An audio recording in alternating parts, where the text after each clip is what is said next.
Ginagawa niyo dito para malaman natin kung gaano ba kahirap yung ginagawa ni tatay. Ha? Shish. Isuot mo. Masa ka maano na.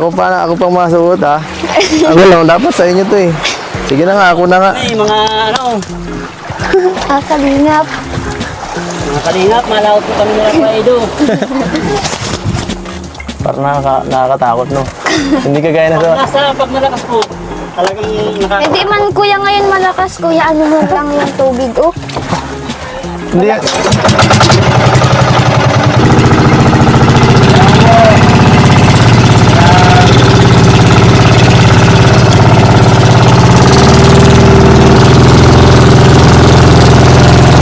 Kasukay mga kalingap, no?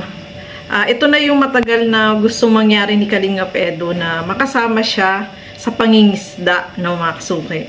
Alam naman natin, itong si Kalingap Edo is gusto niya talaga yung mga adventure, gusto niya yung mga ganyan, mga hiking, mga ganun. Ayan, ngayon naman sa dagat, no, mga kasukay, mga kalingap. At natakot siya kasi nga, hindi naman siya sanay na sasakay ng bangka. Buti na lang, mga kasukay, mga kalingap, walang alon, pantay yung dagat. Mas nakakatakot po kapag malakas ang alon. Kaya, okay lang yan. Kita nyo naman, naka-life jacket. Siya pa yung naka-life jacket. O, diba? Si Arjen, parang shield lang kasi sanay sila sa dagat, no, mga kasukay, mga kalingap. So, ituloy pa po na. anong lambat. Ang galing ano. Ang galing ng ginagawa. Ito, pag ganito, gabi nyo minsan ginagawa? Pag ano po, Pag pag malaki isda. na po ang alon. Minsan pag ganitong pong araw po, hinuli ang alimasag. Ang galing.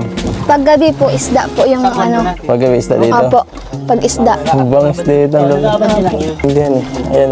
May mahuhuli ba tayo? Di ba nasisiro dito? Hindi na. Uy, makahuli tayo ng bato.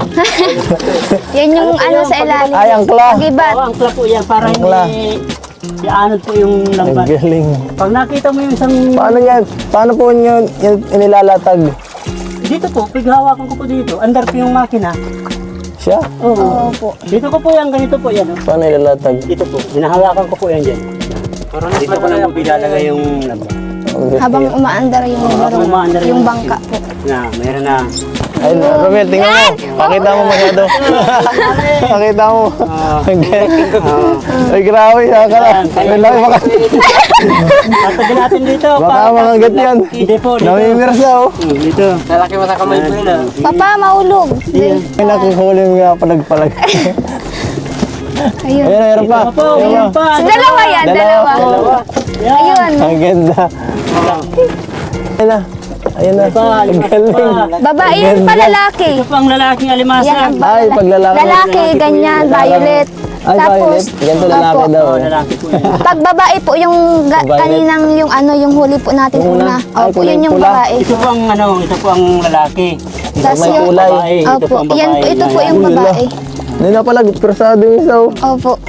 Pinakamarami yung huli ng kailan kayo dito. Mga 10 kilo po. Mga Dami nun. Pagban po pag talagang malaki. Hindi po yung... pag talagang ano yung Nalabas po kasi yan pag malaki ng alon. Kasi po hindi sila makagalaw masyado sa ilalim. inaanod ano po man yung yun. ilalim na parang nabubupag mo sa ilalim. Ang galing, ano. Inaanod po sila eh. Inaanod Pag, sila ng malaking alon. Napunta sa net. Opo, nalalambat na. Nalalambat na sila kasi magalaw mo po sila sa ilalim man. Okay. Kaya pag nadaanan nila Eh, yung lambat, di ibig sabihin, abot na abot yan hanggang sa ilalim yung net Opo. na yan. abot po to sa ilalim. Grabe. Oo, wala. Abot. Kaya po baga may pabigat para may ilalim yung ano. Ay, ba, ay, laki oh. Eh, grabe. Uy, ang laki yan! Ang laki. Bonito. Pag nasipit ka niya, pag may dikit sa'yo. Ba't ang haba ng galamin yan? Lalaki po. Lalaki po yan. Pag lalaki po, malaki. May mga ibang kulay palang alimango. Ano? Opo. Tingnan niyo po ito. Asawa. Matakot naman. May kulay blue siya. Kaya ko alam kung Saka ang haba. Opo. masyado. Pag lalaki po talaga, ganito sila. Tangkad. Opo, parang Hindi sa 6 footer ito sa tao. pag babae po, mataba, tapos maano sila. Itong lambat. Gano'n kahaba yun. Oo, mahaba to. Kasi po, pag maiksi naman po yung lambat mo, Sayang, kakunting huli. pupunti siya huli, tama lang sa gastos. Minsan wala. Siyempre po yung krudo nito. Sayang. Opo. Dapat Maganda po mabawi. yung mahaba ang lambat kasi pag mahaba man po yung lambat mo, pag nandiyan po yung mga alimasag, madami naman po sa isa-isang huli. Paano yun yung mga ibang kasama mo dito? Baka magkasarabidan kayo ng Ay, lambat. hindi po. Patalindaanan po nila yun.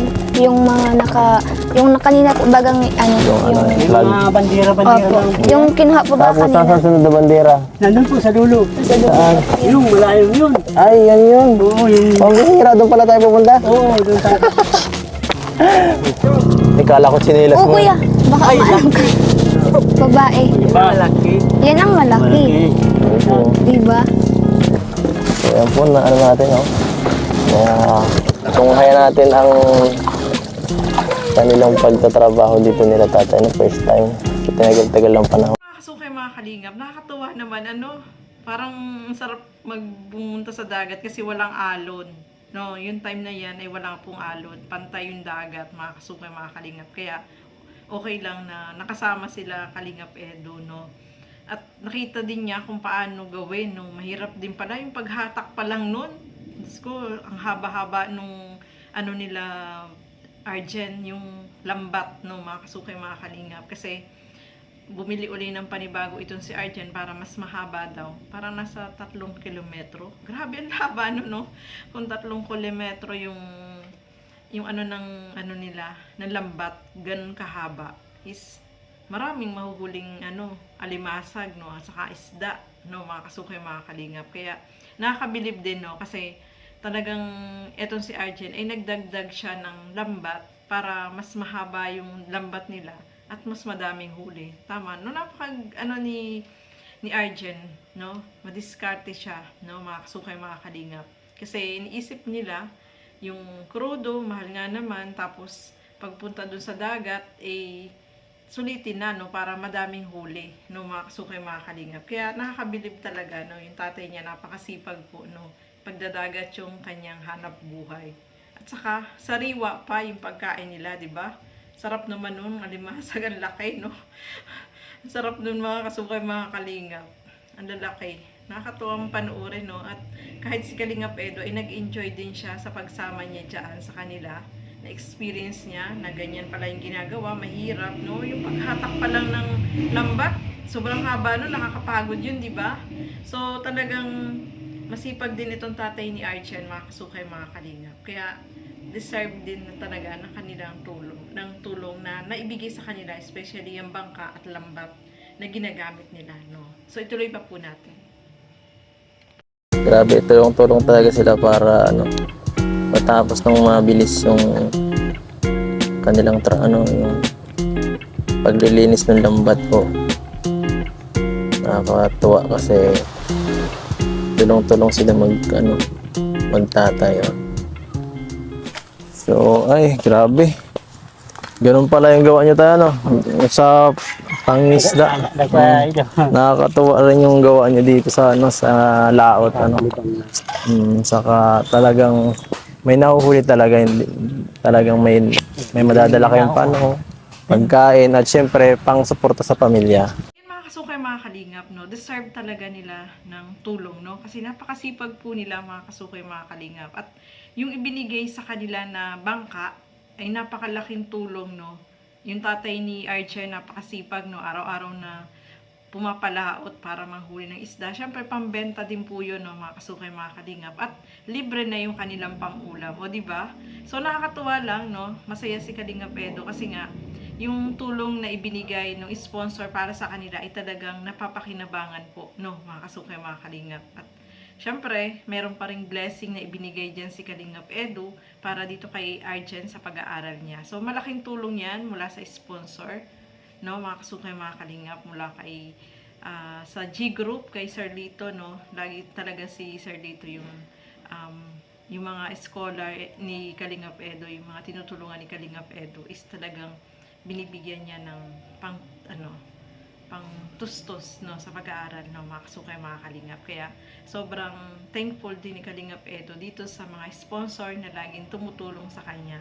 At deserve naman talaga itong si Arjen, no, mga kasuki, kasi madiskarte din po siya. Talagang nag-iisip pa siya kung ano yung pwede niyang gawin para mas matulungan niya rin yung family niya. At yung pag-aaral niya din, iniisip niya rin po, no, mga kasukay, mga kalingap. So, ayan, happy tayo, nakasama si Kalingap Edo na experience niya dyan, no? Yung pagsama sa dagat, buti na lang walang alon, no, mga kasukay, mga kalingap. So, ayan, maraming salamat po sa inyong panunood at lagi po natin supportahan Bal Santos Matubang, Kalingap Rob, at Edna Vlogs, at support din po natin Kalingap Edo. At ang inyong lingkod, Gandang Emmy, sa mga hindi pa po nakapag-subscribe, please subscribe and please hit the notification bell para lagi po kayong updated sa aking mga ina-upload na mga reaction video. So hanggang dito na lamang po muna. Keep safe everyone. Thank you for watching. Mabuhay po tayong lahat. Bye-bye!